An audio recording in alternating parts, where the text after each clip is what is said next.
So I've been reading this book, right? And it was called The War of Art. And it's basically a book about how to overcome like obstacles in order to like pursue your creative endeavors.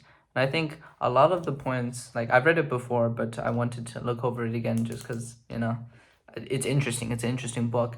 And I think, yeah, a lot of those points are like resonate super hard and I can like see it. It's like it feels really weird because it's just so shocking because that book literally like delves specifically into like what I was feeling this entire time of like before I like started like even making this project or whatever, or before I started any creative endeavor, where you have this sense of just like this is like they characterize it as like resistance, right? Where like, yeah, it's hard for you to start on this task, and then this manifests in a lot of ways. And I think it's like, yeah, it is quite shocking. Like the author like characterizes like this resistance is like the single arbiter of all of like the negativities in our world. Is because people don't like strive to become better, or like they let this resistance like stop them from like achieving their goals, achieving their desires. And then like because of this, people like turn to other vices where they like self-destruct, like all these negative things, because you haven't realized that like goal in your heart, right? If you're not like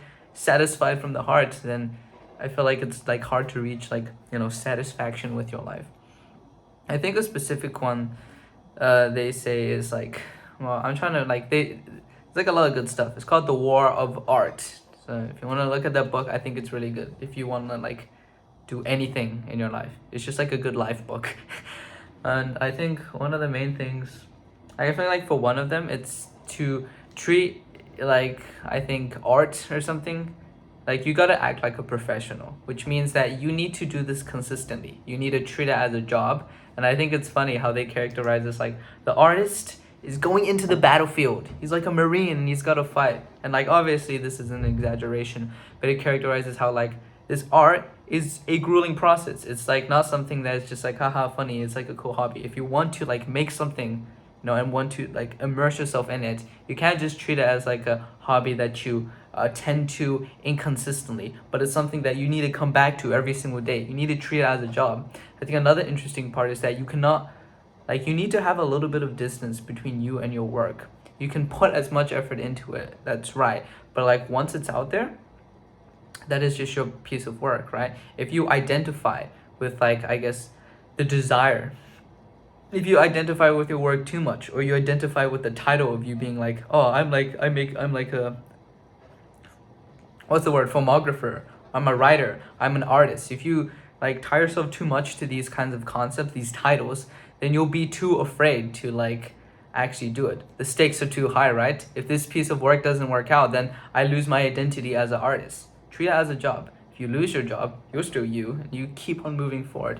I think the last point as well is that the most nefarious, the most pernicious form, I think, of resistance, because a lot of this is like, if you let resistance overcome you, if you don't fulfill your own desires, that's on you, right? That's like a negative thing. You don't manifest your own goals, that's whatever. I think one of the most pernicious like ways this manifests, this sense of dissatisfaction, comes from the fact of like wanting to tear others down, or being overcritical of other people's work. And I've caught myself doing this, man. I've caught myself being a hater or being an op, right? And then it's all because like I see, I'll even say today, I saw like, I don't know, like a YouTuber, same guy doing like something exactly like this, just talking and stuff. And I think he's very interesting. But I'm gonna be honest, I was a little bit jealous that like, I think like, I don't know, one of his videos blew up, and I'm like, oh man, you did more subscriber or whatever. And then like, yeah, that's such like a dumb thing. That's like dumb stupid. And then like, no, I don't think it's like worth engaging in that.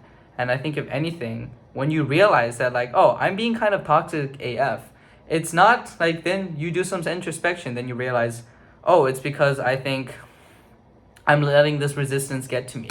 I'm not creating the kind of like stuff that I want to create, so I'm gonna pursue that. And that's why I spent a bit of time making another video. Not these kinds of videos, but like a well-polished, planned out. I wrote like a script or something. I might post it on this channel in the future.